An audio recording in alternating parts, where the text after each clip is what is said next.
This episode of a Skyrim Addict podcast is brought to you by the Fallout Feed and the Fallout Feed Roundtable, only at asapodcasting.com, and by listeners like you.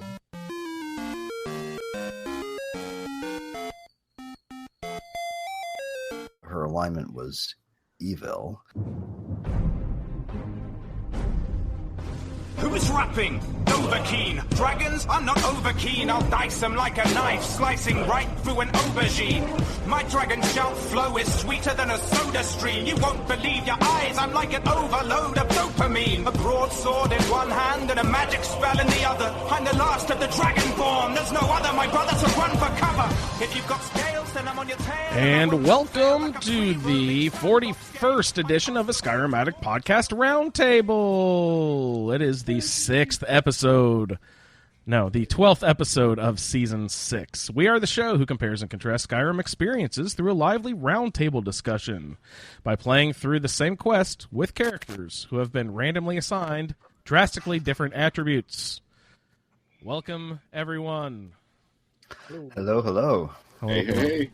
Sorry, my mic's doing a little cutout thing again there. Weird.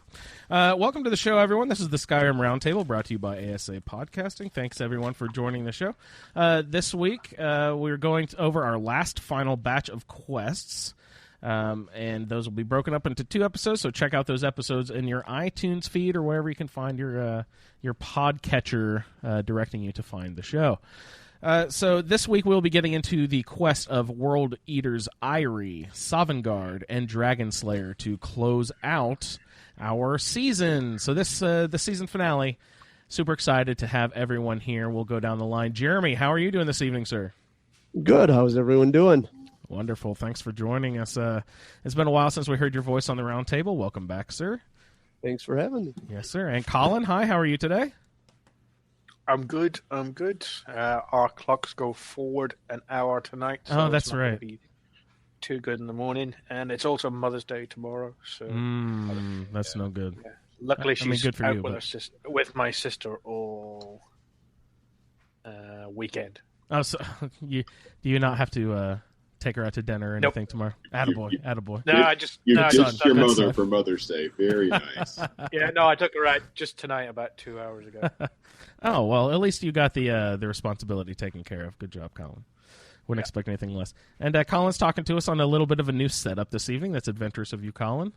Good job. Yeah, Dixie cups. Dixie Cups. That's awesome. And also tonight we have Michael. Hello, Michael. How are you? Hello. Awesome. Thank you for joining us, Michael. Anything exciting going on? You still keeping up with the running and everything? Yeah, I was. Yeah. That doesn't sound too promising. I was going to run a marathon tomorrow, and then. Oh no! I didn't sign up yet. Oh, whoops. Probably... I thought you could sign up there, and I didn't work out. But yeah, they probably have some sort of deadline for that stuff, right? It said you could sign up for the expo, but didn't happen. But it was going to be 40 and drizzly tomorrow, so yeah. Well, quite frankly, I'd rather run in that than 90 and humid, though. Well, yeah, but if I had my brothers, I'd rather not run that driveway. Again, congratulations with all your running success over the last, I don't know, you've been doing that a year or more now, right? That's been great. A little over a year, yeah. That's awesome. Congrats, that's awesome. Pat, just back from Michigan. How are you doing, sir? I'm doing okay, thanks. How's the Midwest? It was lovely. Had a nice visit with my daughter. So. Awesome! Yeah, I forgot she was in at U of M, right? That is correct. Oh, sweet. So that's one of my favorite towns in the Midwest. I know people love college towns and blah blah blah whatever, but it is actually a great little town. It's a very cool town. Good place to visit. Yeah, that's Fun. awesome. So welcome to the show, Pat. Thanks for joining us again. And Thanks for having me. Victor, sir, how are you today? I'm well. How are you? Awesome. Thanks for joining us. Upstate New York still? Yeah, I haven't moved yet. Okay. But you never know; it could happen any moment. You guys still have blizzard snow left on the ground? Didn't you have a blizzard last week or something? We had about I had almost 18 inches on my car, and there was not too far from here there was over 2 feet, and then they got almost 3.5 feet over in Binghamton. Holy shit! Which isn't that far from here. Was that all overnight in one go, or was that a couple different waves? No, it was a good long storm. Man, that's amazing. It snowed all day, and heavily. We had that same storm crossed through Indiana, and of course they're saying, "Oh, you're going to get 9 inches of snow. Watch out, everybody!" We got like half of a dusting. Yeah, it just moved right over us. Oh, thank goodness. Well, and the storm moved up farther. I think Michael was supposed to get a lot more snow than he did. So. He lives in that weird spot, though, right? Don't you live in that weird spot that's like if you drive 10 minutes north, you could have a foot of snow. You drive 10 minutes south, it's rain. The ocean, it's a little like at work. I work by Atlantic City. We had it snowed for about an hour at around midnight, but it didn't lay. And then at home, I had like 2 inches or 3 inches of sleet. We had like 3 inches. It was probably like 8 or 9 inches, and like half of it was sleet. It was nasty. Ugh, yeah, it was really heavy. Yeah. Yeah, and here it just remained really beautiful powdery snow for the entire time, beautiful. And it's not that far apart from where Pat and Michael live. That sounds wonderful. So. Are you a skier, Victor? Not for a very long time. It got way too expensive. I skied all my life growing up and into my 20s, and then I quit because I had other things to spend money on, like kids. Of course, yeah. So. I haven't skied in years, and I just happened to also have acquired a kid in the last couple of years too. So. Yep. Coincidence? Plus, Indiana, we're known for our amazing slopes here in Indiana. Yeah, long runs of those Hoosier moguls and stuff. It's amazing. Indiana. That's what we're known for. Actually, one of the bigger snow ski resorts here in Indiana is built on one of the tallest former landfills in the state. I mean, it's not active anymore. I just want to carve some powder there. Let me tell you what. You carve the garbage. That's what they call it there. Yeah. Nice. Oh, sorry. Okay, so we're going to do a little Skyrim talk, guys. We can do some character introductions. We should, since it's the last sort of time we're gathering for this, we should maybe do a little compare and contrast of where our characters started and where we thought they were going compared to where they actually ended up, and that sort of stuff. So, I don't know. Why don't we just go ahead and Jeremy? Let's discuss you first and foremost. What happens? With Nadzler. Also, I was wondering why am I looking at a picture of Jeremy's crotch? Oh my God, are you? You are? Where's it? Oh, I don't know why I'm looking at the picture of his crotch. Look away, Colin. I understand. All I can see is his joystick. Ew, that's not much better. I posted a picture for Pat, and I forgot that it was a provocative picture I took for a friend. Oh my gosh! Sorry, Colin. Hey, I was enjoying it. I was just wondering why. It's for scale. Scale, of course. Sorry for derailing your show, Andrew. It's our show, guys. By the way, Michelle's in the chat and says hello. Hey, Michelle. Hey, Michelle. I'm always so bad about watching the chat. Hey, Michelle. I've got it. He watched. Did you want to see the picture of Jeremy's crotch? Somebody post that stat. Yeah. Because if we're going to be doing stuff that you can see, visual stuff, you have to post in the chat as well. Yeah. I'll post it. I don't care. Anyways, fitting. We're talking about Nadzler. Yeah. Wasn't that the picture? Oh, that wasn't your character? So old Nadzler Lumberski was, I believe he was a dark elf, wood elf. It's been a while. He fell prey to an overzealous modder. I had nothing to do with it. I was able to revive him. I think I did. I don't think I popped on to say that. I did revive him after some sort. I think it was updates to the Xbox, maybe, because I could all of a sudden access BethesdaNet again. But I was way too far behind at that point, so I've haven't played much of him lately. Unfortunately, too much other stuff going on, so. Can't say too much about Nadzler, unfortunately. So how far? What level did you get into before he passed off this mortal coil? See, I made it to Riften. Is that where the sewers are? Thieves Guild sewers. The Ratway, yeah. Yeah, that's. So I think I was 8 or 9, maybe double digits, but very low. I have your stats here if you wanted them. See, you were Dunmer, male. Skills were smithing, alteration, and alchemy. Civil War was Empire. You were a class sorcerer. Lived in Breeze home. Yep. And you were going to spouse. You're going to marry Farkas, and your follower was Koznak. I did get Breeze home, and I did some renovations to it. I think everything that I could. And I used magic, or however you want to, sorcery. Excuse me. Which I've never used heavily in a game, and I used pretty much just sorcery, and it was a lot of fun. It was a lot more fun than I was expecting it to be. So, when you make that decision on Breeze Home, you said you decked everything out. In order to have a kid there, you have to make a decision. What do you lose in order to have the children's room? Is it alchemy or is it? I believe it is an alchemy room. Yeah, I think I'd rather have alchemy than children, right?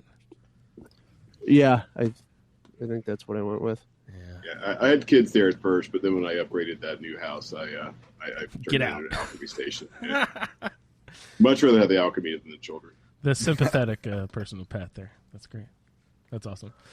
So how many mods did you have loaded there with Nadler? I think I was at, 51 or 52? Oh, my God. 42 or 52. It was... And this was on the Xbox? Xbox One, correct. Xbox One.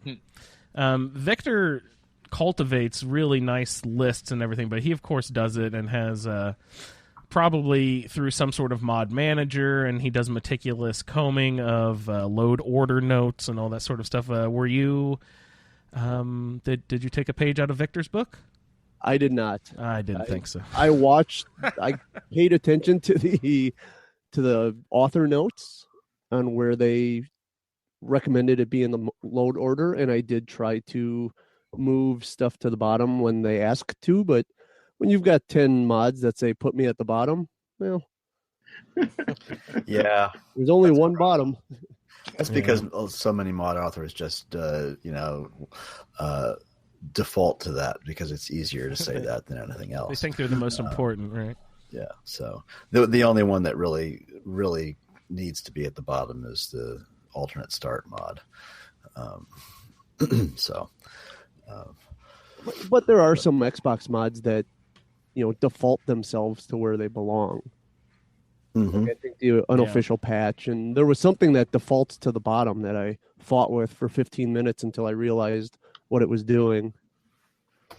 I don't know how it can. Well, maybe it can. I don't know. But the defaulting to the top is because some of those mods are designated as master files, as ESMs, and those always load first. So maybe that's what I was thinking of.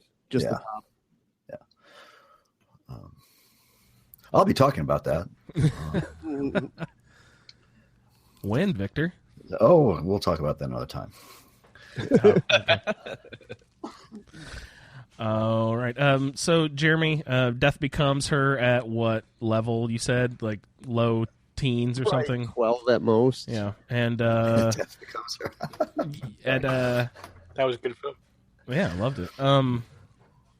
What? Let's see.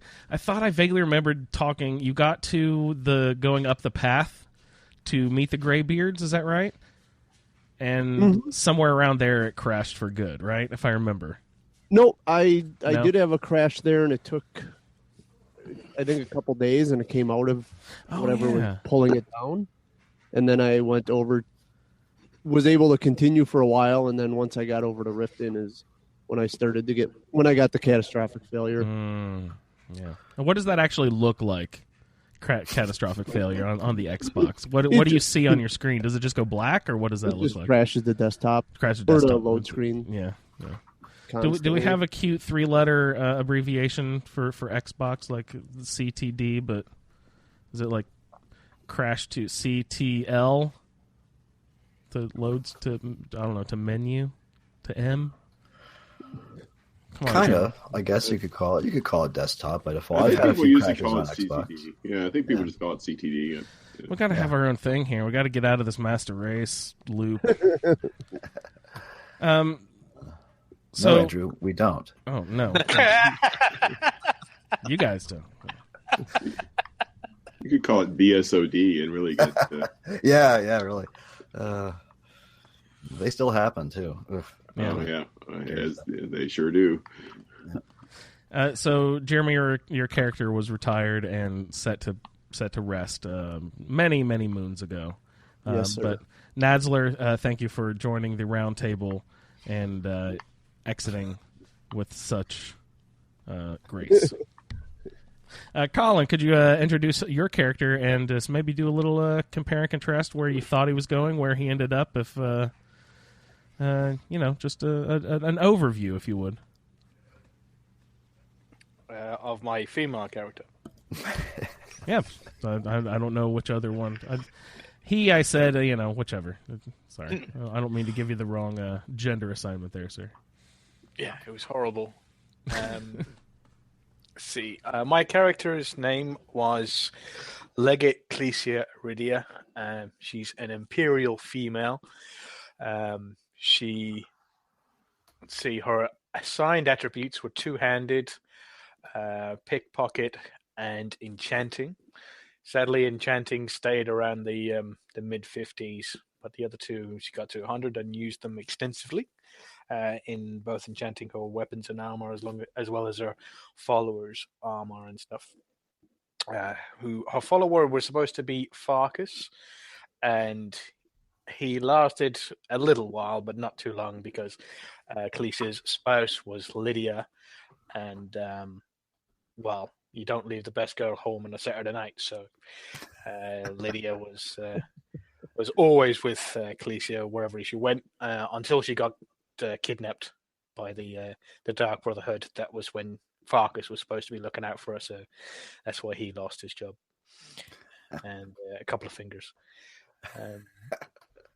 She joined the Imperial Legion and fought in the Civil War and rid them of the Stormcloak menace. Took great pleasure in getting rid of that douchebag who was in charge. Trying to think. She was a firm but fair. She was a cleric. She did use a school of magic, but only one school of magic, which was the Restoration School. She didn't use any other type. No flame balls or anything like that. So sometimes it was a little bit difficult, but especially when she was fighting undead, it was pretty simple. But when she was fighting sort of dragons and stuff like that, none of her spells could counteract what they would do, apart from the wards to fight the breath, but the healing came in handy. That's about it. That's about everything that she was. Really. How was this character outside of your normal comfort zone? When if you would just start up a character and play, how's this role outside of what you would normally do? She was female. And that's you just never ever play it. That was it. No, the main thing. Oh, and the pickpocketing was not comfortable with me yeah, at that all. sucks. I hate pickpocketing. I don't know why. I'm just never good at it in any game. It wasn't the good at it thing that annoyed me. It was the actual act of doing it. Yeah, I don't really like doing the Thieves Guild quest. Well, and that's annoying as well, because Khaleesi has gotten, apart from the ones that are on Solstheim, because she went over there, but she hasn't done in air quotes Solstheim, so she hasn't got any of the shouts from there. But she's got all the shouts that you can get from all over Skyrim. Apart from, there's one that's quest locked inside the Thieves Guild. There's one that's in the Dark Brotherhood, but it's not quest locked. Whichever way you go with the quest, you can still get the shout. Oh, nice. But with the Thieves Guild, it's quest locked. You have to join the Thieves Guild and have to go through half the quest or 3/4 of the quest to be able to get this shout. Which one is it that's in the Thieves Guild, Colin? I think it's disarm. It's the last word of disarm, or the first word of disarm, depending on when you find it. Yeah. Do you guys have a character who's collected every shout in the game? Yeah, my original one, yeah. Yeah. And I found effective uses for each shout, used extensively and all that. Kind of researched and played with all the shouts really, really thoroughly. I'm trying to think. Probably not. I have used Animal Allegiance. That works now. I found out that works on the Chorus Hunters, so it can turn on the farmer, which is always funny. That is a great tip. That's awesome. Oh, that is good, yeah. Was it the disarm only works at very early levels. You get anything above, was it a bandit marauder or a bandit marauder and up, and they can shake it off. Same with the Drogo Dex Lords. They shake it off. You can't disarm them, so it's best to get, if you're going to be thief and using the disarm shout, go with it early. Trying to think if there's one that I don't use a lot. Frost I don't use a lot. You just uploaded a video onto the Facebook group a little bit ago, and I saw Ice Form definitely in your list. I really like Ice Form. It's basically paralyze, with enjoy that one. Speaking of that video, I know we'll get into that, what you were actually playing later on, but can you sort of explain to me the character build and what you were shooting and where stuff was coming from out of that? That was a couple of apocalypse spells. So there's, most of them were. The only one that was original there's two that's original. Was Stendar's Aura, which was the giant ball of light that she was surrounded by. Oh, yeah. And that does damage to undead if they stand in as poison damage or whatever, but it's light. Yeah. Yes. So it's their sun damage, I think. And okay. And she was using Greater Ward, which was stopping the Fus Rodar shout from the Drogo Death Lords, because they were the ones with the ebony bow, so they've got the full power Fus Rodar shout like you have, so that can knock you in the ass. So she was holding that up to block that and the spells from the Dragon Priest. And then the other spell, the master level spell, was like the buffs, was King's Light, I think it was called, and that's where a light follows you, or King's Heart, sorry, and that follows you around and heals you 5 points per second every second for I think it's 30 seconds. And then there's a buff that increases your health called Tree Rings, as in a tree that's growing, and it puts layers of 26 points of health over 3 times across you, so it increases your health. Wow. It's kind of like a restoration version of Mage Armor. And those were all Apocalypse, most of those that you just were listing there. Yeah, nice. Healing Blossom is really good. Healing Blossom is that you activate the spell, and then 30 seconds later, it starts healing you for 30 points a second for 30 seconds. So once you get into a fight, halfway through the fight, you're low in health, then it just automatically starts healing you back up. That's cool. But that means you have to be responsible and you have to be prepared. I see these bad guys here. Let me pause. Let me load up. Let me, activate this spell. Let me eat a little bit of food. So health is regenerating during the battle. That's cool. Yeah, you have to activate all your buffs beforehand. Was it when she first entered Skuldafn, she's coming in, she's running upstairs, and she'll activate all the buffs. So she's got King's Heart, and then there's another one called Sealed Resolve, which is it lasts for 2 minutes, I believe. And if you get knocked down to 10% of your health, Sealed Resolve activates, and that means you only take 30% of your damage of your max health, or something like that. Its wording is very complicated, but basically you take less damage for until you can get your health back up again. What are you using to select your spells? Yeah, how do you have those loaded? The favorites menu.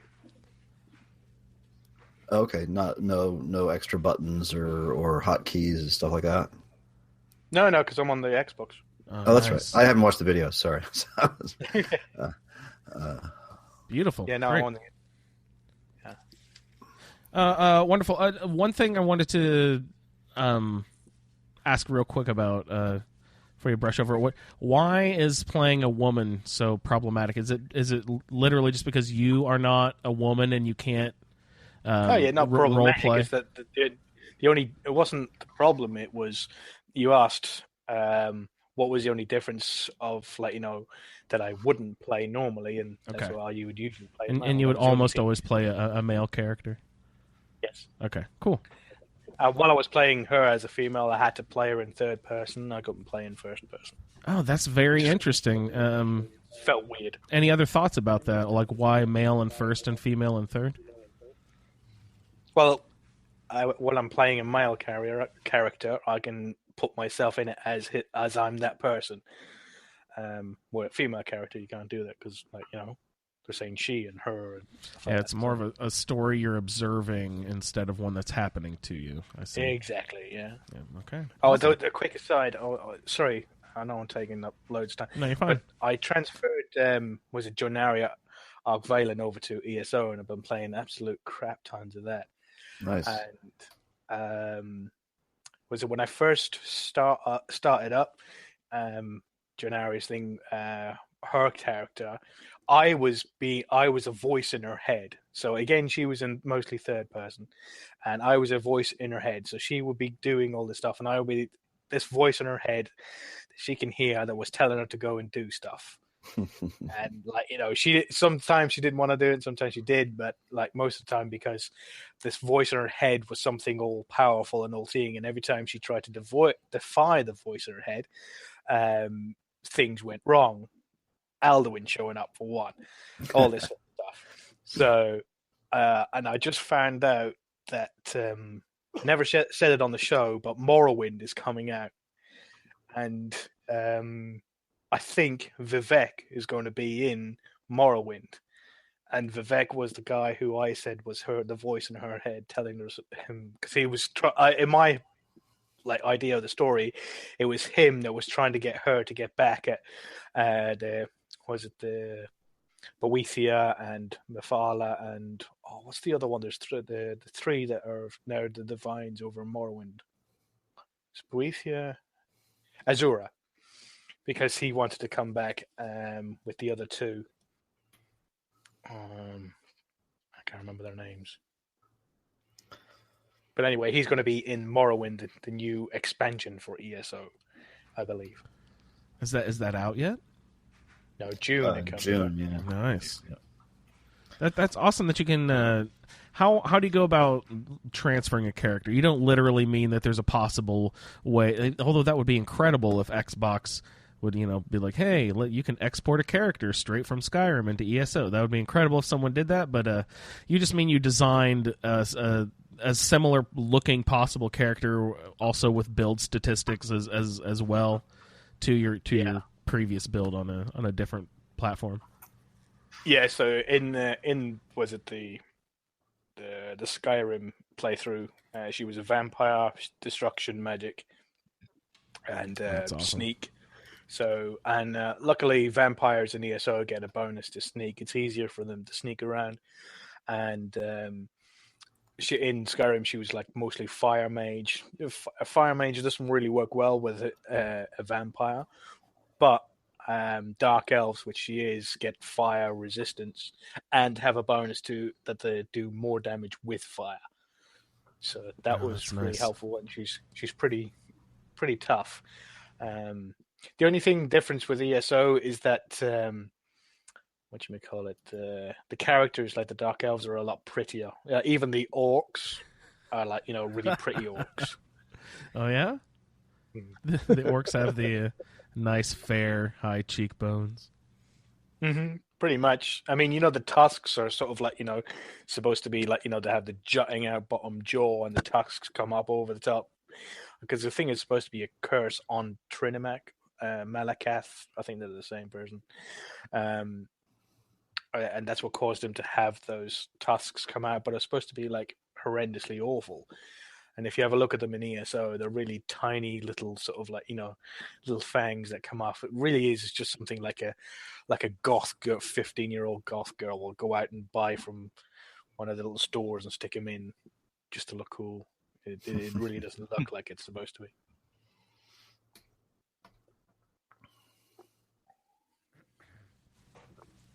Sorry about that. My wife was talking to me. All right, gentlemen.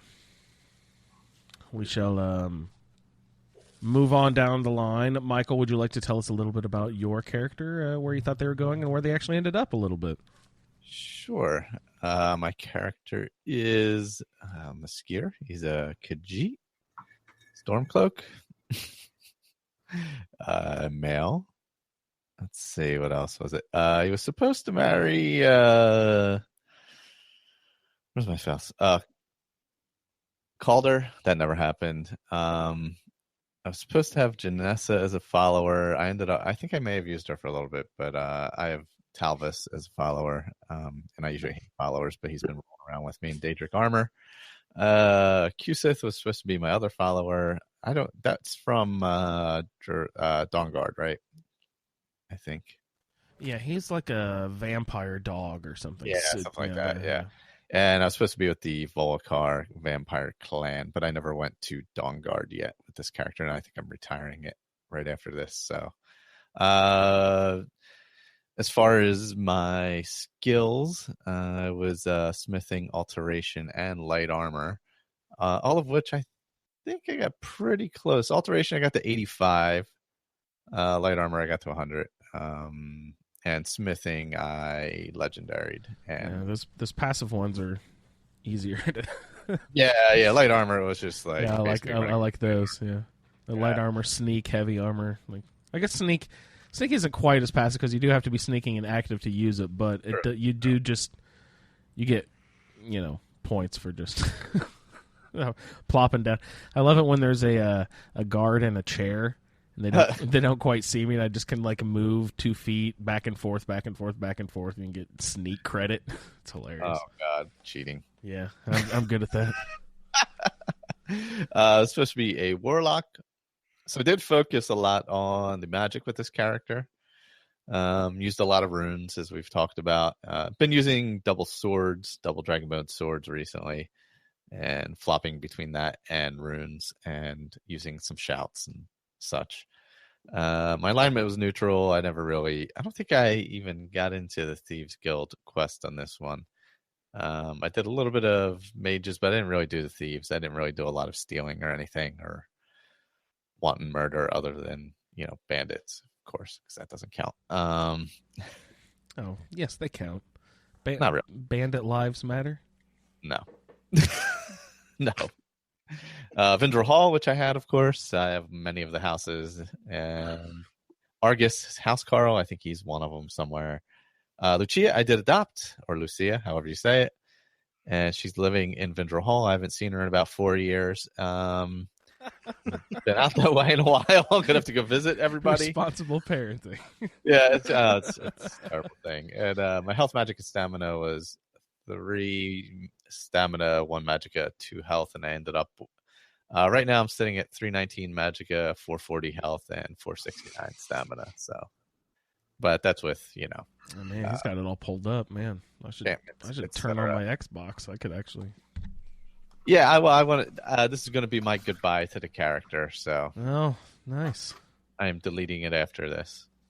Put it on the old Viking. Ship and push it out to sea, set it on fire. Yeah, I didn't know what I was going to do. I did use a lot of archery in the beginning, but then I just kind of went away from it.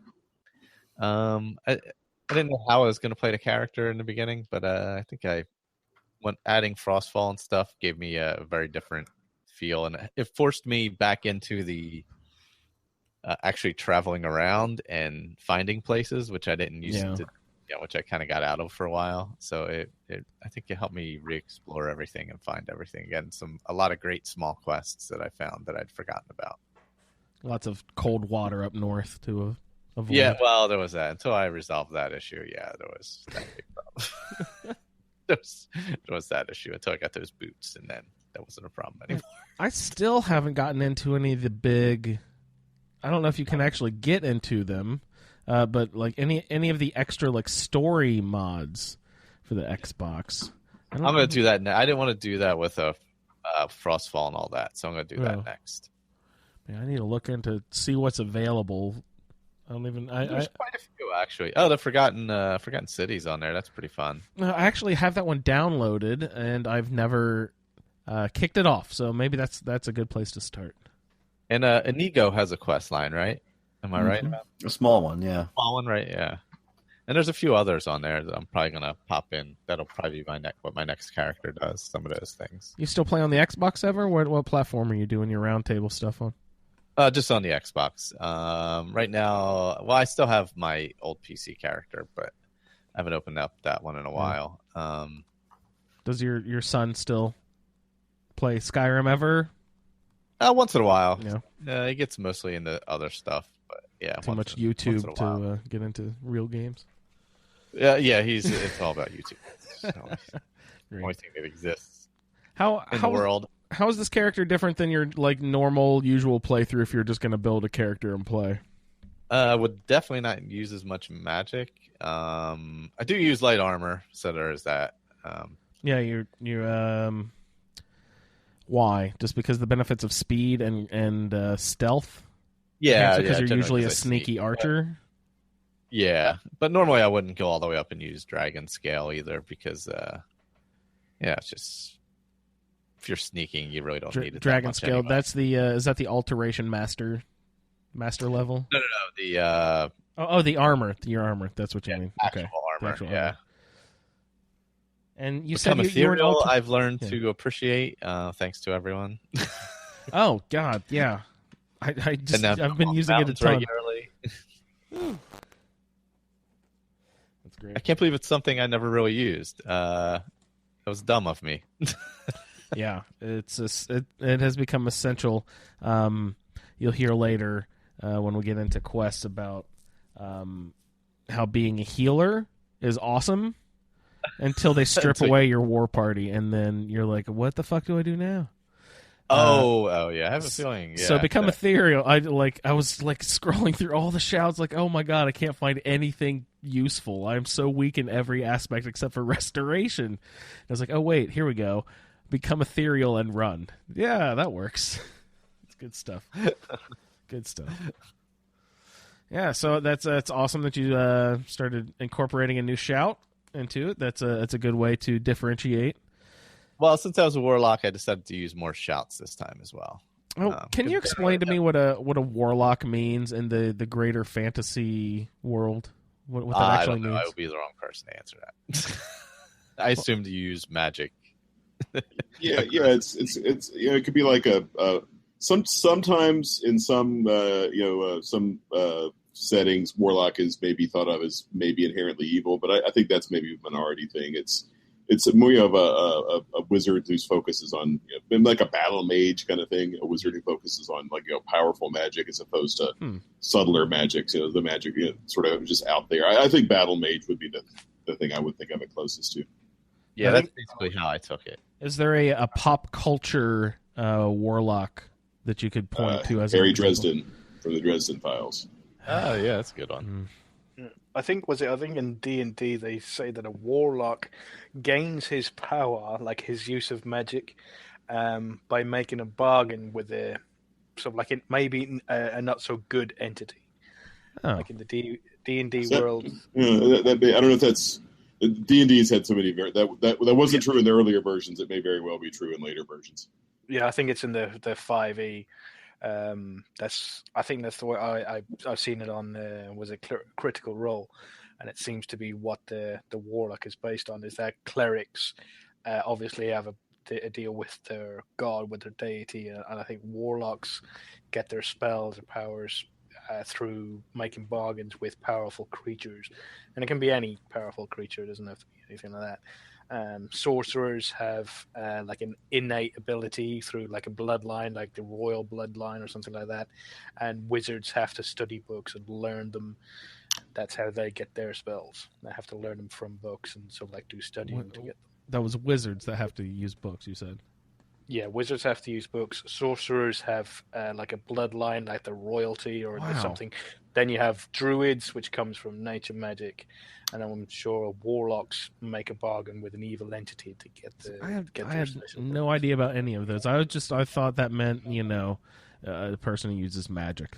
I thought that's all. Well, that's in some things like Harry Potter. That's completely generic, right? It's wizard. in our world, in Skyrim world, pretty much it's like anybody and everybody can use a bit of magic. You have to have like some sort of innate ability to be able to use it, but it doesn't have to have any special, bloodline or anything like that to be able to use magic. So it doesn't really translate over to Skyrim's world. Their idea of what warlocks are. Colin's a mudblood. I just learned that Muggle was another name for a marijuana cigarette in the 30s. What? Oh, that's hilarious. Wow. In the UK or here? No, in the US, because Connor was doing a biography of Louis Armstrong. Wow. And it kind of came because he got busted in the 30s or something when he moved to Hollywood. But and it kind of came up in there. I was like, oh, that's weird. I had no idea. And Connor was confused when he got arrested for smoking muggles. He thought that they was like... Well, what had happened was... Thought that Louis Armstrong was on Voldemort's side going around smoking muggles?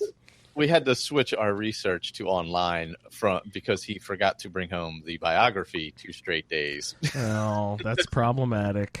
Yeah, so we had to do research beyond what was in the children's book, where I assume they didn't get into the... Yeah, they probably didn't talk about that so much in the kids' book. I would, yeah probably. Can you imagine the pop-up? You open it up, and it's like a big joint flops out of it, his trumpet or something. It's a giant pop-up book, yeah. Oh man, there's got to be adult pop-up books out there, so that idea has to exist already. But that'd be hilarious. It has to. Yeah. It's got to be somewhere. Yeah, that's funny. Kudos to whoever did that first. Sorry, we got way off track there. Where were we here? Michael, any other things? Any other thoughts about your character, where it ended up? Wait, who were we on? We weren't on me. We were on Colin, weren't we? Were we on Colin? I thought we were on Michael. We were. Yep. Okay.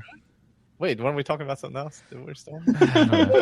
I was about to move on to Pat, so we can do that. Oh, I thought we had, but I really enjoyed playing a different style and kind of playing the whole game again instead of just specific things. Yeah, you said you used more magic than you would if you tried to concentrate on shouts. Any other big drastic differences from your normal play style? No fast traveling. Obviously the needs mods. I'm trying to think. I kind of did my best to finish quests as I came across them, so I kind of got involved in a lot of side stuff. That's a really fun way to play. Yeah, it's normally like if I was doing the thieves, I would just kind of hop around and do the thieves, or hop around and do it. I kind of took it and used the journey to re-explore the game again. So. That's really nice, and so that was kind of nice. And I enjoyed. I mean, I know it's been a long-term project now, but I've really enjoyed trying to look for the differences in between. It had been a while since I'd played, vanilla Skyrim on the PS3, but it was fun to try to look for those differences in the new special edition. Definitely. Any of you guys that have gone so far talked about your characters? Has the special edition brought anything to the forefront that wasn't in the previous version? I don't know. I was playing with mods so much that it's hard to remember what exactly was vanilla and what wasn't. You know what I mean? Yeah.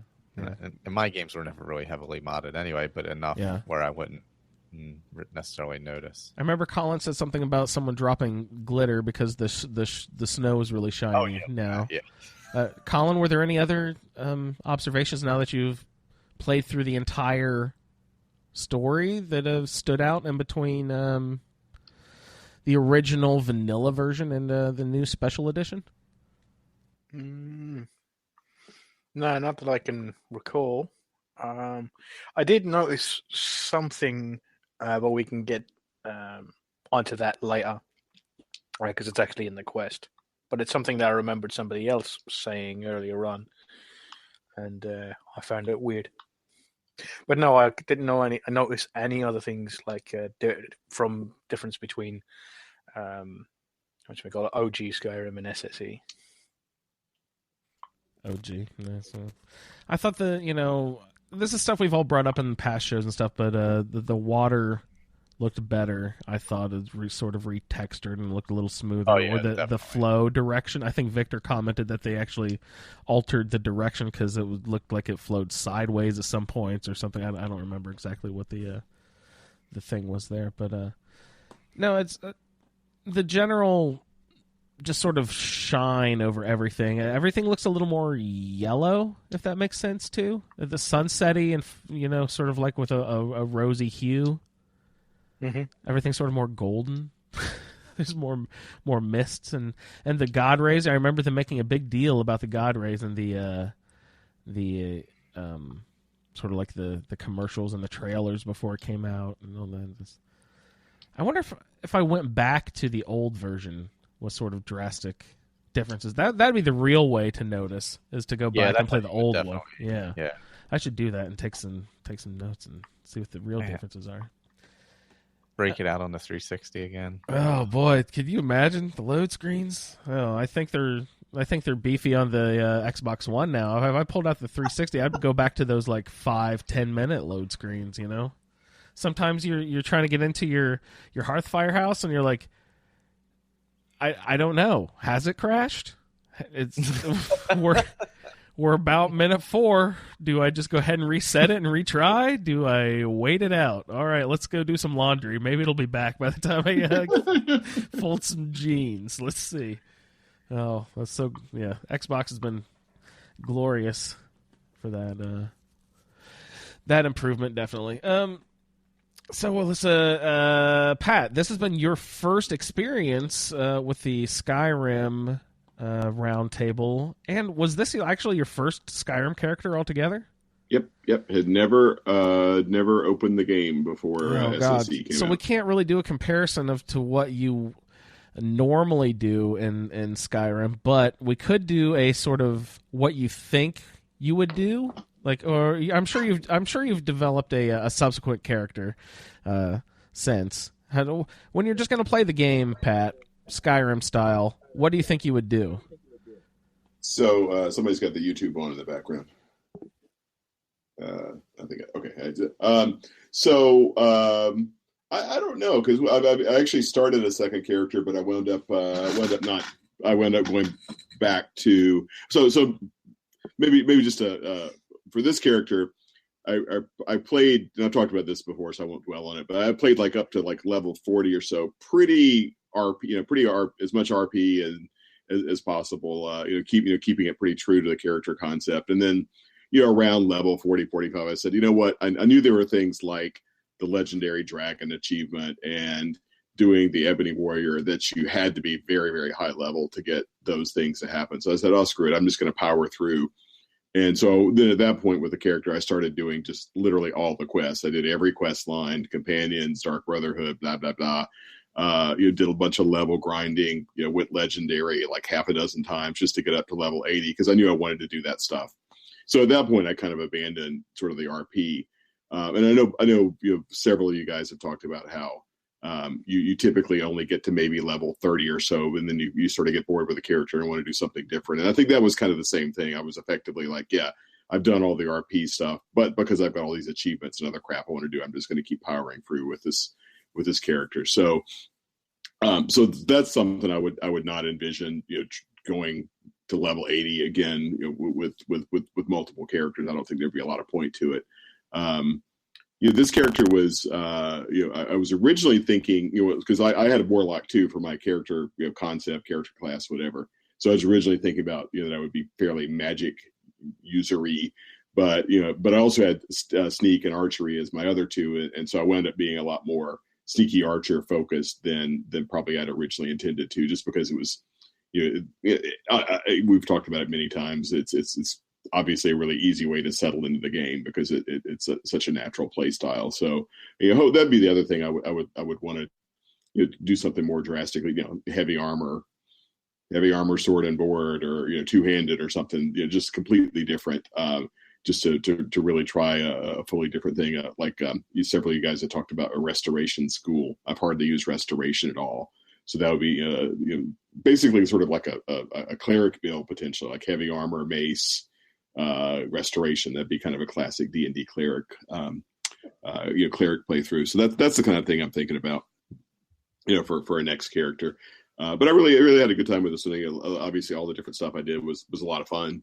All the different quest lines and everything. I think that's to talk about the things that maybe this has over Fallout. I think the variety of quest lines is better, and I think the Radiant quest system is a lot better implemented in Skyrim. There's obviously other things where Fallout may be better, but I think those are two things that made that long slog of getting up to level 80 tolerable for me, is because the variety of quests and things in the game was really good. We don't have to get into which game is better here, Pat. No. There's relatives both ways, and I think that's the relative advantage of Skyrim over Fallout is the Radiant quest system is better, and the variety of quest lines. Because I've heard people say exactly the opposite. So it's interesting that your take on it is that, because I kind of agree, but both sides, the Radiant quests can tend to be kind of repetitive. Yeah. So. Yeah. Well, the worst Radiant quests for me were the ones in the Thieves Guild where you have to do the Radiant quest in the 4 cities, and I wasn't doing a mod because I wanted to get the stupid achievement. So I was having to do it. I was doing quite a bit of light save scumming there because I was like, no, I don't want another one in Whiterun. I wanted it in Riften, or actually Riften doesn't kind of wherever. I wanted it in Markarth or wherever the hell, and I kept having to reload. It unfortunately encourages that. I think that's a problem with the mechanic. I think that's yeah. And then once if you're not worrying about the achievement or whatever, then you can load one of the mods that lets you sort of zero in on that without having the save scum. Yeah.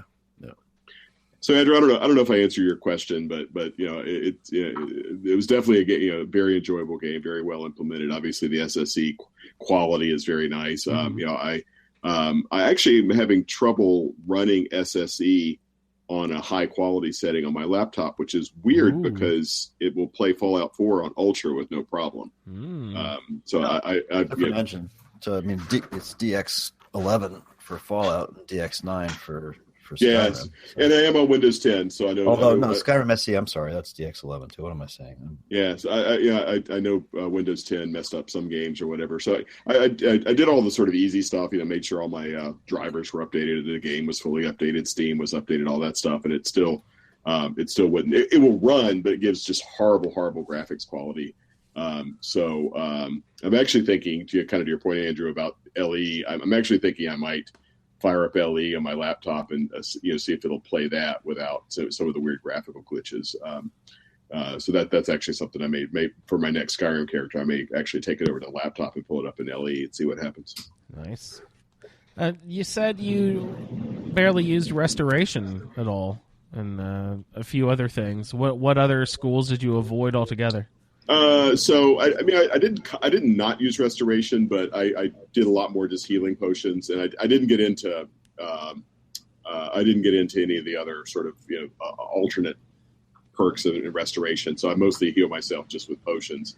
Yeah, and I know that you're at least in Fallout, you're a survival mode fan. Did you do any sort of? You said you didn't do any mods or anything. Like that. No. I figured this because I was wanting to focus on getting the Xbox achievements, which I've got all but 2.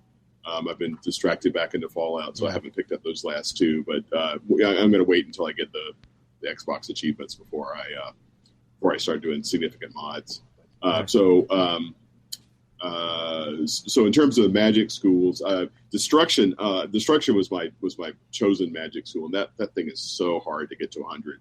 And you guys may know the master level quests are bugged in the game.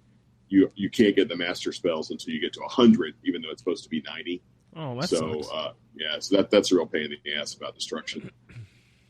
And I used a lot of enchant. I went legendary on enchantment. I think twice. I think I went around the horn twice on that one. Yeah. So I used a lot of enchanting, a lot of destruction, a fair amount. Well, for illusion, I just use muffle. I use a shit ton of muffle. Were you enchanting just to get level, or were you actually making stuff? No, I was making. useful? Well, I was both. I mean, I was grinding, but I was also like making like shit that I used. So what's your favorite? What's your favorite enchantment? What's your go-to stuff? So I like making Daedric daggers with.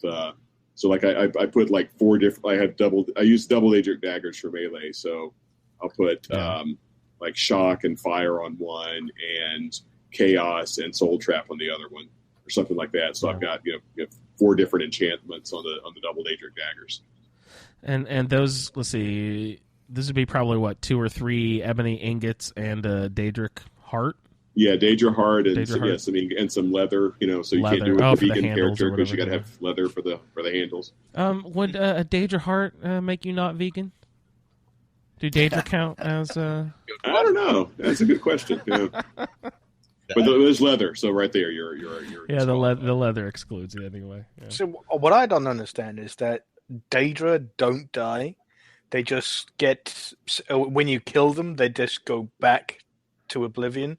So where do you get the hearts from? Well, presumably they leave a corpse behind, right? Their spirit goes back to oblivion, right? Or does their body go too?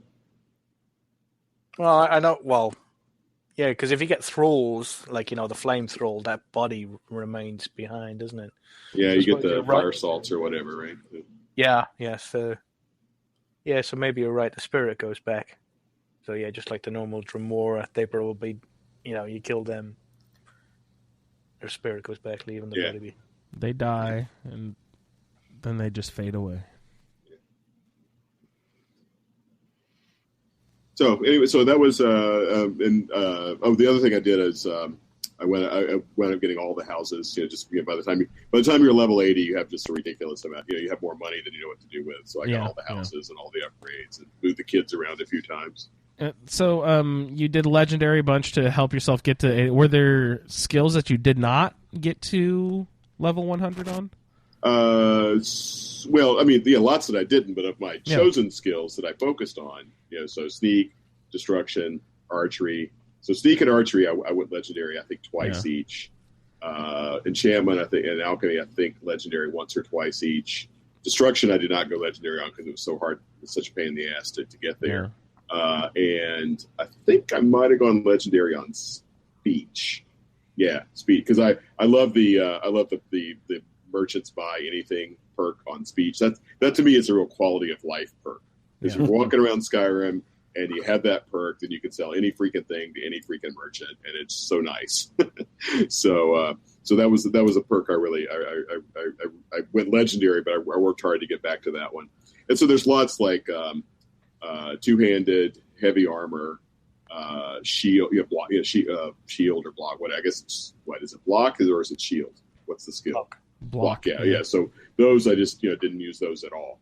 Although I did do a little bit of grinding. At one point, I put on ebony armor and a two-handed weapon and just started. I went out and let cave bears beat on me to grind that level. Nice. Yeah. See, it's.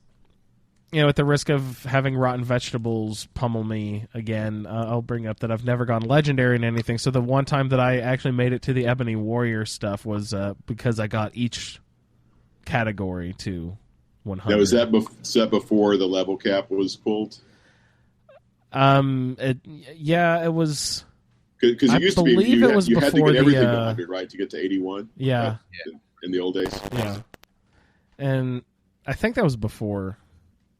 No. It could not be because I started playing the game super late. So that all that stuff had to be out. It had to be possible to go legendary. I just never did. I don't know. So awesome! Thanks for joining up with the roundtable, Pat. It's been a joy to. I've had a good time. That's great. How did your Ebony Warrior fight go? Did you like it? Oh, you recorded it? I did. It's actually up on the YouTube channel. Although I was using my Xbox because that's where the character is, and I mashed the mute button about it. So there's no narration about halfway through. But it was a good fight though. I enjoyed watching it. Yeah, No, I was about to give up and come back another day when I was more buffed up, and then I realized, oh shit, I've got Karstag. So Karstag kind of swung the fight just a little bit. He's useful to have in your back pocket, that Karstag. Yeah, because not only was it Karstag, he's also, what was it? He's got some kind of he's got an ice wraith, right, or whatever. And so so basically he popped out. He started summoning ice wraiths, and they kept the Ebony Warrior completely distracted. So at that point, I could just blink at him with arrows. Awesome. Yeah, and he Fusro dodged me off a mountain several times. It was not pretty. Oh, that's the best. Yeah, the worst thing about that Dillweed is if you Fusro die him off the mountain, it doesn't kill him. It's written into the game that it can't kill him. If you Fusro him off it, you have to run down and then hit him while he's still on the floor. Oh no! You can't. He can't die from full damage. You know what? That happened to me with Silas or whatever, for the Mehrunes Dagon quest. Oh, okay. I shout, you're up at the shrine up there, way up. I shouted. He went 3/4 of the way back down that damn mountain, and he was. Yeah, isn't the Imperials like passive that they bounce? That's Bumbles. Yeah. That's funny.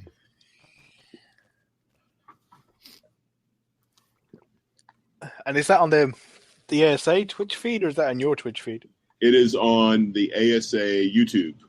It may still be on my Twitch, but the video is on the ASA YouTube. Oh, awesome! I'll have a watch of that tonight. Yeah, so it's about 40 minutes because I started some of my just preparation and tooling up and everything. I think the fight's maybe the last 20 minutes or so. Awesome. Very nice. Again, thanks, Pat, for joining up. It's been a joy to have you on the roundtable. And we will say, Victor, hello. How's your character been doing? Where did it start? Where did it end up? How is it different than what you usually we're using do? it now, I see, instead of he. Well, Colin is responsible and has everyone's breakdown pulled up in front of him. If I were a good show host, I would also have everyone's breakdown pulled up in front of me, but I, alas, do not. Colin, would you like to tell me what sex Victor is? It's pretty sure it doesn't matter anymore. Yeah, he's a fun guy. That's right. It's kind of ambiguous. Oh, good. Yeah. So Freya Hawthorne, the female version of Freya Hawthorne, actually kind of similar to Pat's in some ways. She drew archery, conjuration, and sneak, so she was assigned companions, which she worked through. She is the Harbinger. She was assigned Silja as a spouse, and she married Silja, and they're living very happily in Bree's home. She was assigned Proudspire Manor, which she can't yet afford. So sadly, that remains out of her reach. Her other followers were both Dawn Guard, and so since she hasn't done Dawn Guard yet, they still are waiting in the wings. Being that the Empire killed her lover, Lokir of Rorikstead, Freya spent a lot of time killing as many Imperial patrols as she possibly could. Unfortunately, she was also assigned the Empire as her Civil War side, so she's still trying to come to terms with that. Her class was fighter. Her alignment was evil, and I chose to play her as more of a sort of a neutral type of evil. And I guess, well, she made it to in conjuration. She used that a lot because she used the bound bow a lot, being an archer and all. So she ended up at about 83 in conjuration, which is pretty high for any of my characters. And she ended up at 75 in archery. we used Ordinator, and so I went up most of the sort of the bound weapon branch of Ordinator's conjuration thing. I didn't quite make it to the last one because that I think requires 90 or 100 or something like that. So, but it's pretty cool and it's quite powerful. And she had just started to use some of the sort of Atronach / Dremora perks because she was conjuring a Hern towards the end, which is a pretty powerful conjuring. Victor, sorry, what's a Hern? I don't think I've been. A Hern is kind of like a nature spirit. It's somewhat the lore is scant when it comes to Herns. I think they're sort of, I can't even tell you what they're where the Elder Scrolls lore picked them up from. There isn't really a corollary in like Tolkien or elsewhere. But it's just a nature spirit, maybe a little bit like a what's not a sage dryad or something. Yeah, a little bit, True. Sort of a more human version of a Spriggan. So they're in that kind of realm. Okay, yeah, that's good because you mentioned that like almost all of the like spirit names, and whether it's in Skyrim or D&D or just about any other setting, there's like some sort of analog, and I've never heard that Hern. That's why I interrupt you because I never heard that word at all. Yeah, it may very well the name itself may very well be Elder Scrolls specific. I mean, Spriggans certainly aren't. They come from I think Celtic lore. I'm not sure, but somewhere but Hern, I don't know. But and the Hern that you can conjure with, it's an apocalypse spell, I think. Yeah. Also calls 3 spirit wolves. So, and it's an archer. So it's a pretty powerful conjuring. And of course they're available in the last quest. So he was there with us. What else? So let's see, various things, smithing, etc., all that. She did grab the Galder amulet, so her stats were in the high 200s pretty much across the board. She ended up at level 35 for the Roundtable. I'm going to continue her for other things, but that's where she ended up. So that's an overview of Freya, past and present.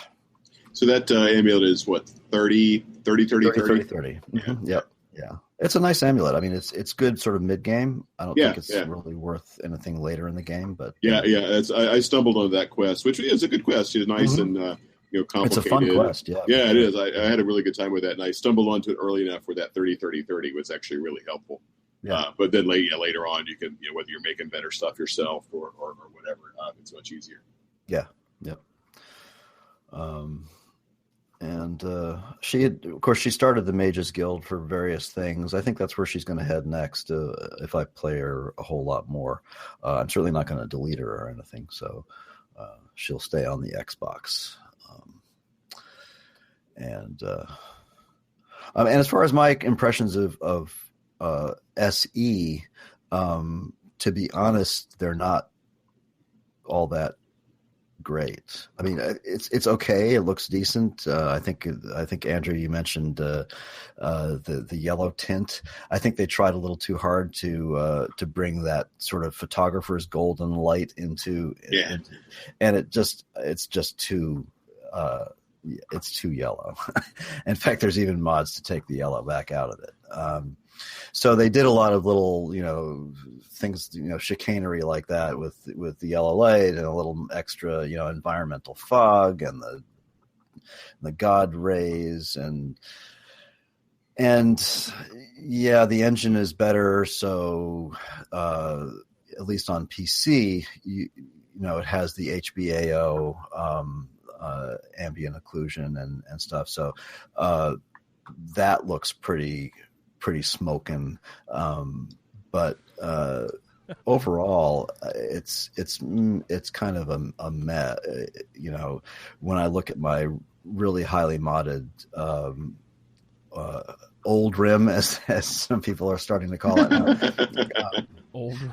And with an ENB and stuff like that. The only difference in terms is in performance. I mean, the old engine is just kind of panting when it comes to that kind of stuff, and the new one is a little bit better. And it's certainly, I can say for sure, despite certain people's experiences, more stable. And it's definitely more stable than the old one. But graphically, it's not, for me, it wasn't that big a deal. I think on the Xbox One it looks okay, but I think it looks oversaturated. So anyway, sorry, Andrew. No, that's something I also kind of agree with. It's when I first saw all of the improvements that everyone was really impressed with, I was like, that just kind of looks just hiked up the orange a lot or something. Yeah, I mean, not to bring another game into this, but very, very briefly, I forget who posted it, whether it was on the other forum or whether Sherry posted it, but there was an article recently about what the developers did with Horizon, and they, in an interview, one of them mentioned watching a lot of David Attenborough documentaries, and that is exactly right. In other words, those guys, the nature documentaries, they shoot everything at 5 in the morning and 5 in the evening when they get that low angle light, and it's beautiful and everything looks great, and so they'll spend 10 hours to shoot 15 minutes worth of footage, and they'll do that day after day after day, months at a time, and that's how they get those incredible look. And that's exactly what, and I think that's what Bethesda attempted with SE, and I just, I think it looks okay, but they're still limited by the core of the game. It's not a current generation game, no matter how you cut it. So, well, I still think it looks great. I was been playing a lot of the Fallout 4 recently. Then I loaded up and been playing some Skyrim back the SSE, and I was just like, wow, this actually looks pretty much just as good unmodded as unmodded Fallout 4. There's not a ton of difference anymore, I don't think, between Skyrim and Fallout. And not to put down Fallout 4, I'm just saying that I think Skyrim's just a beautiful game. Yeah, it is. Yeah. And although now, of course, it's been years now since the game has come out, and of course there's what's that game everyone's playing now? Horizon Zero Dawn, is that what it's called? Right. There's like just beautiful, and you can get so intricate with the photography, and it has its own photo mode, I hear now, and everything. It's just you can really get overboard, but it's just so beautiful, all that. So, but I still think for being however old it is now, a 6-year-old game or whatever, almost, it's still looking pretty good. Oh hell, I mean, anybody who wants to can do some searches, some Google searches for game screenshots related to Skyrim, and find some utterly incredible stuff that far exceeds in many ways stuff you can see in Horizon. So it's still the game is still capable of it with a lot of mods and a lot of care. I mean, in order to get to those photographs, you probably had to wade through a 5 frames per second. Oh boy! But it's still incredible to look at. Yeah. So yeah. Victor, do you feel that you sufficiently covered sort of your character introduction and totally? Let's hear about yours, Andrew. Where you ended up versus started and everything. Yeah, absolutely. Well, actually, this was a very different play style for me. I hinted at it before. I played sort of it was Restoration School only magic user with a large party of people. I was supposed to be a very cool idea. A druid. I wasn't quite sure what that meant. I kind of looked a little bit for a background on what that meant, and through you guys also told me I think animals were a big part of being druid, and being sort of one within owing allegiance to nature right? And that's kind of how I played it. If I had to kill an animal, I would stop and play my lute next to it, because I was also a bard in the Bard's College, which I did my the Bard's College Let's Play with this Roundtable character, which was really fun to do. So it was really nice. Sorry, what'd you say? Sex. Yeah, sex. Are you offering? You have to send him a picture first. Yeah. A picture of my nuts? Yeah. Sex of your character. Oh gosh. Are you kidding? I don't even remember, because I wear a face mask and a hood. I don't even see the face of my character anymore. It's an Argonian, let's say, male, right? Mm-hmm. And you always play. I always play a female. Yeah. If it's my choice, I will always play a female. This might have been the first time the Skyrim Roundtable actually rolled me a male, if I'm not mistaken. And the Fallout Roundtable, I've played males both times, I think. It's stupid Fallout.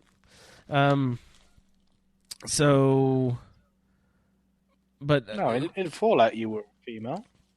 oh yeah, you're right. It's like Penny Lane or Lucy something. Or Sweet Pea. Sweet Pea. That might have been the Dead is Dead thing. So I don't even remember what my stats were, but I was supposed to be a druid, and I took that to be a magic user, but I used that as my restoration assignment. I tried to be noble to animals in any way. I didn't know what that relationship would mean to dragons. Are dragons? They're probably not animals necessarily. The magical creatures. The magical creatures. So I didn't feel too bad killing dragons. Let's see. It was light armor, if I remember correctly, because I used a mod that let me use the Greybeard's robes that were armored to the level that normal light armor would be. Hey, Andrew? Yeah. So over in the chat, I'm going to butcher her name if anyone knows it. Sarah with an I before the A. She asks, why does Andrew prefer female characters? I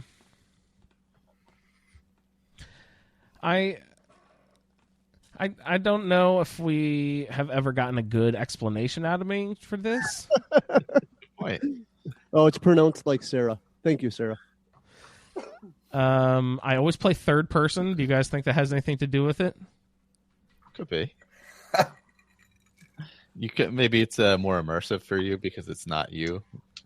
And I don't even really care about like immersive. Sometimes You're not really like a sometimes character person anyway, right? No, I'm not like a huge in-depth role player. I don't, picture myself how I personally react. I usually, just kind of play the game, for fun. I've never even dissected it that much. What do you think? What do you think, Sarah? Why would I, as a male, prefer to play a third-person female character?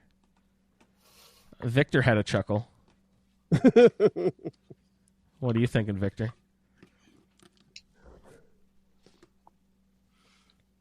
No. No, I think he dropped his mic and walked off stage. Yeah, he did. He gave up. I'm done. Staying out of that one. Is it because I like looking at a butt? I don't know.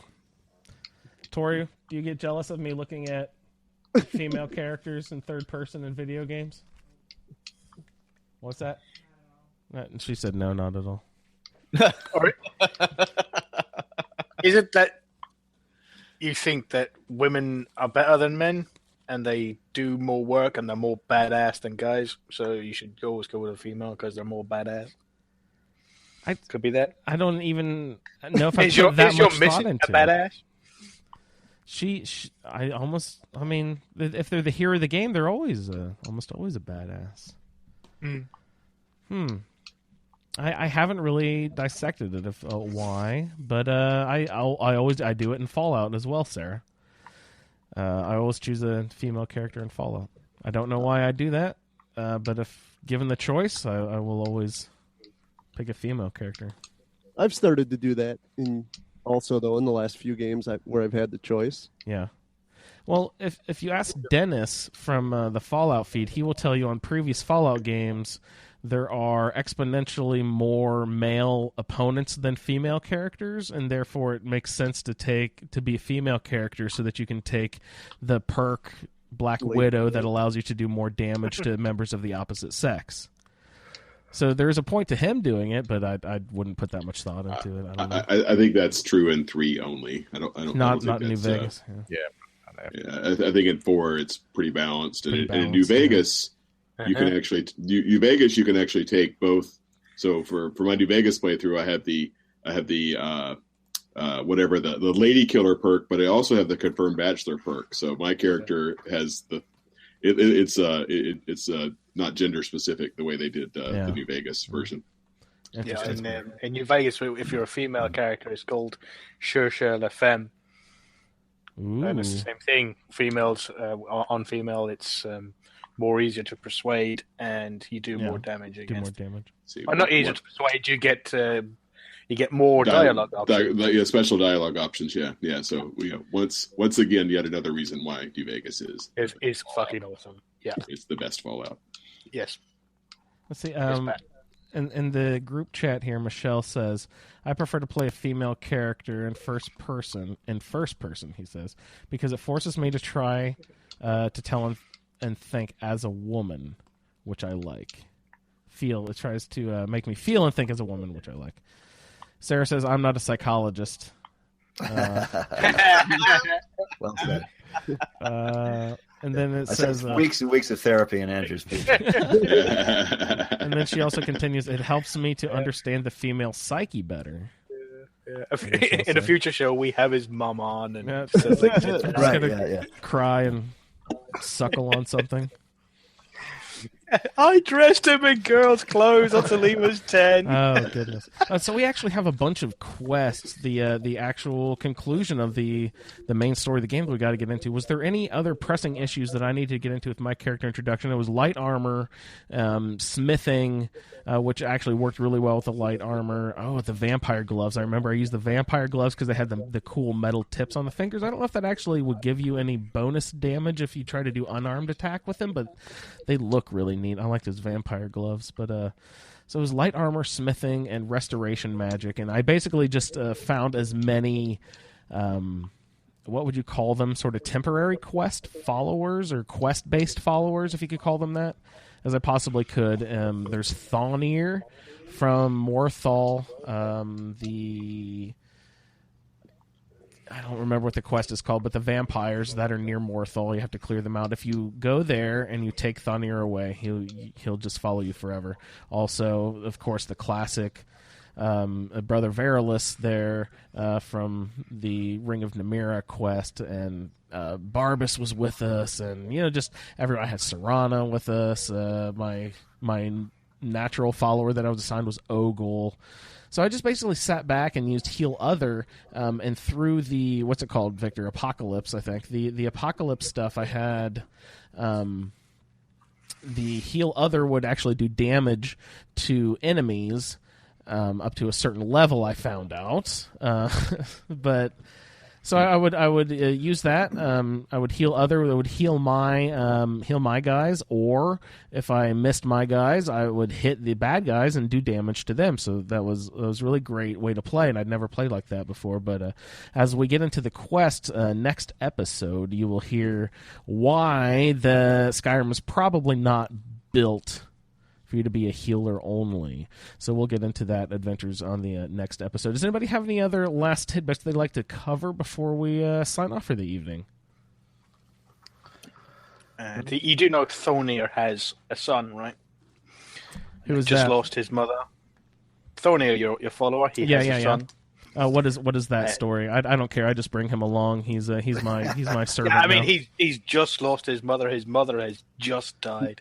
Yeah, he seems upset about something. I don't have time. He's in mourning, and then his dad goes off to kill a vampire, and then never returns. Yeah, that kid's like back immortal now, and thinks his dad's dead because he went off to kill the vampire. Sometimes when we're sleeping at night, Colin, I hear him blubbering and crying about something. But I have no time to ask. We have more important stuff to do. And his dad's being made to try to punch, Draugr Death Lord's death with his fists only. With his fists, no weapons. Hand over those blades, buddy. Oh, no. Of course. No, I have no idea. Poor Thonir. But we will actually get into more of this adventuring on the next episode. Anybody else? Michael or Pat or Jeremy? Yep. Victor? Check out the Let's Plays. Fallout good. Let's Play on the Fallout feeds. Let's Play Skyrim on Let's Play Skyrim. Yep. Any other show news? Jeremy, you got any... Oh, you guys have a special show coming up immediately afterward, don't you? Yes, we do. Yes, sir. You will be doing a special episode of ASA Game Talk revolving around... Horizon Zero Dawn. Is it going to be spoilerific or spoiler-free? There will be some spoilers, but only up to the point that we have played. Yeah, mild spoilers, maybe a couple of locational spoilers, perhaps. Right. Who knows? Stuff like that. That's awesome. Yeah, we don't want to spoil it for each other. Also. Are you going to be live? You're only going to spoil it for people who haven't played up to your point. You're not going to spoil it for yourselves, in case anybody's confused. You're just going to spoil it for everybody else. Just everybody who hasn't else. played at all. Just everybody else. No. Add to the show Good notes. job. We'll be careful. Yes. It will That's be great. very much in the same vein as the last Yeah. episode that Victor and I did. All right. Yeah, that's awesome. So look in the ASA Game Talk podcast feed for that in the future. And for Andrew and Victor and Pat and Michael, Colin, Jeremy, I'd like to thank everyone for joining us this season of the Skyrim Roundtable. Please join us for the next episode, which will be the season conclusion, where we will go over the quests of World Eaters, Eyrie, Sovngarde, and Dragon Slayer. So please check us out on asapodcasting.com. You can find all other information in the outro music here. So thanks for listening, and God, I almost said my Fallout sign off there. We'll see you next time. Later, guys. Bye, everybody.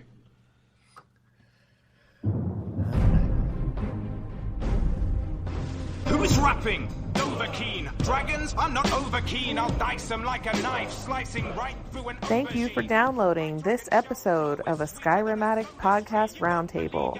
If you are interested in doing a play-along character with us, the show can be contacted by emailing skyrimroundtable@gmail.com. For the Skyrim Random Stats Character Generator, the Roundtable schedule, our Amazon link, and all other show information, please head on over to asapodcasting.com, where you will find the Fallout feed, My Journey with CF, a Skyrim Addict podcast, the Chatterbox, ASA Game Talk, our YouTube channel, as well as other content. Your 5-star review on iTunes is greatly appreciated. Once again, thank you for downloading, and no lollygagging.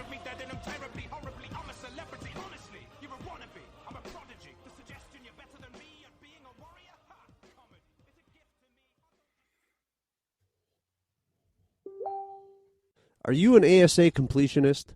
Have you listened to the newest shows, Earwash, Damn That Television, and Mod Talk?